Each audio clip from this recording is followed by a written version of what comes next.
ചപ്പാത്തി ഉണ്ടാക്കുന്ന making process നമുക്ക് ഭയങ്കര രസമാണ് കാണാൻ എന്ന് പറയുന്നത്. ഒരു ഫാക്ടറി പ്രൊഡക്ഷൻ്റെ ചപ്പാത്തി മേക്കിംഗ് കാണുന്നതിൻ്റെ ഒരു അത്ഭുതവും സുഖമൊക്കെയാണ് ഞാനിപ്പോൾ ഇവിടെ നിൽക്കുമ്പോൾ അനുഭവിക്കുന്നതെന്ന് പറയുന്നത്. ഇതിനകത്താണ് ആദ്യം മാവ് തട്ടുന്നത്. മാവ് തട്ടിയിട്ട് നമ്മൾ അതിൻ്റെ ക്വാണ്ടിറ്റിയും ക്വാളിറ്റിയും ഒക്കെ ചെക്ക് ചെയ്യുന്നതിന് ഇവിടെ ഉദ്യോഗസ്ഥരുണ്ട്. പിന്നെ എല്ലാം മെഷീൻ ചെയ്തോളുമല്ലോ. മെഷീൻ പ്രൊഡക്ഷൻ എന്ന് പറയുന്നത് ഭയങ്കര രസമാണ്. അതിൻ്റെ ഓരോ മേക്കിംഗ് സ്റ്റേജിലും തൊഴിലാളികളുടെ സഹായം കൂടെയുണ്ട്. അതാണ് നമ്മൾ കാണുന്നത്. ഇവിടെ കുഴയ്ക്കുന്ന ചപ്പാത്തി അടുത്ത മെഷീനിലേക്ക് വരുന്നുണ്ട്. ഓരോ പ്രോസസ്സായിട്ട് ഇത് കഴിഞ്ഞു പോകുന്നുണ്ട്. ഇവിടെ അത് ചപ്പാത്തി ചെറിയ പീസുകളായിട്ട്, അത് നമ്മൾ ഉണ്ട ഉരുട്ടില്ലേ, ഉണ്ട ഉരുട്ടിന് പകരം ഒരു പ്രത്യേക രീതിയിൽ ഈ മെഷീനിലൂടെ ഇത് ഇറങ്ങി വന്നിട്ട് കട്ടായി കൃത്യമായിട്ടുള്ള അളവിൽ തന്നെ ഇത് വരും. അപ്പോൾ എല്ലാ ചപ്പാത്തിയും ഒരേപോലെ തന്നെ ഇരിക്കും. നമ്മൾ വീട്ടിലുണ്ടാക്കുന്ന സമയത്ത് പലതും പല വലിപ്പത്തിലൊക്കെ ആയി പോകില്ലേ. വീട്ടിലായതുകൊണ്ട് കുഴപ്പമില്ല. പക്ഷേ ഇത് വിൽക്കാനുള്ള പ്രോഡക്റ്റാണ്. അപ്പോൾ ഇൻ്റർനാഷണൽ സ്റ്റാൻഡേർഡ് അനുസരിച്ച് ഞാനിത് സെറ്റ് ചെയ്യേണ്ടതുണ്ട്. ഈ സിലിണ്ടറിക്കൽ രൂപത്തിലാക്കിയിട്ടുള്ള ചെറിയ അളവിലുള്ള മാവില്ലേ, അത് മെഷീനുള്ളിലേക്ക് വെക്കുന്നു.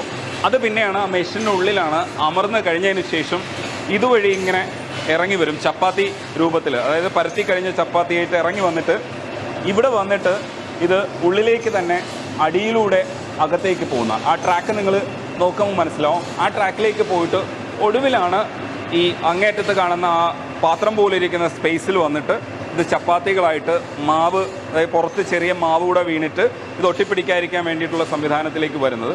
ഇടയ്ക്കത് ശരിക്കും പരുവപ്പെട്ടിട്ടുണ്ടോ എന്നുള്ളത് നോക്കേണ്ടതുണ്ട്.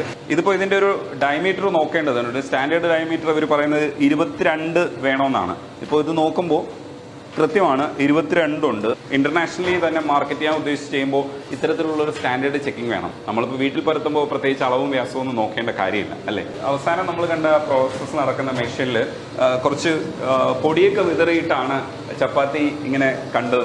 അത് ഇവരിവിടെ അതിനെ കുറച്ചുകൂടെ ഒന്ന് തൂത്തൊക്കെ വൃത്തിയാക്കുന്നുണ്ട്. പാക്കിങ്ങിന് മുമ്പ് എന്തൊക്കെയാണ് നമ്മൾ ശ്രദ്ധിക്കേണ്ടത്? ഓൾറെഡി നിങ്ങൾ കണ്ടിട്ടുണ്ടല്ലോ, നമ്മൾ കൺവെയറിലൂടെ പാസ് ചെയ്തിട്ടാണ് പോകുന്നത്.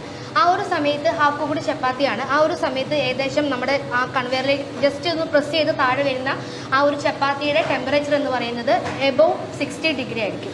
അപ്പോൾ ആ ഒരു 60 ഡിഗ്രിയിൽ നിന്ന് ആ കൺവെയറിലൂടെ പാസ് ചെയ്ത് ട്രേയിലേക്ക് എത്തുമ്പോൾ ആ ചപ്പാത്തിയുടെ ഓരോ ചപ്പാത്തിക്കും ഏകദേശം ഒരു 45 ഡിഗ്രിയെങ്കിലും ടെമ്പറേച്ചർ ഉണ്ടാവും. ഈ 45 ഡിഗ്രിയിൽ പാക്ക് ചെയ്ത് അപ്പം തന്നെ നമ്മൾ അവിടെ വെച്ച് നമ്മൾ പാക്ക് ചെയ്യുമ്പോൾ എന്തുണ്ടാവുക, അവിടെ മോയ്സ്ചർ കണ്ടന്റിന്റെ ചാൻസസ് കൂടുതലാണ്. നമ്മളൊരു 10 എണ്ണം നമ്മൾ പ്ലാസ്റ്റിക് കവറിൽ ഇട്ട് കഴിയുമ്പോൾ ചൂടോടുകൂടി പാക്ക് ചെയ്യുമ്പോൾ അവിടെ വേപ്പർ കണ്ടന്റ് വരികയും അത് നമ്മുടെ ചപ്പാത്തി സ്പോയിലേജിന് കാരണമാവുകയും ചെയ്യും. അപ്പോൾ അത് കുറയ്ക്കാനായിട്ട് നമ്മൾ എന്ത് ചെയ്യുന്നു, ഒരു അടച്ചിട്ട് നമ്മൾ AC റൂമിൽ വെച്ചിട്ടാണ് നമ്മൾ പാക്ക് ചെയ്യുന്നത്. അപ്പോൾ അറ്റ്മോസ്ഫിയർ ടെമ്പറേച്ചർ ഏകദേശം ഒരു 23. ഇപ്പോൾ ഇവിടുത്തെ ടെമ്പറേച്ചർ നമ്മൾ നോക്കുകയാണെങ്കിൽ മോണിറ്റർ ചെയ്യുമ്പോൾ നമുക്കൊരു ഏകദേശം 23-24 ആയിരിക്കും.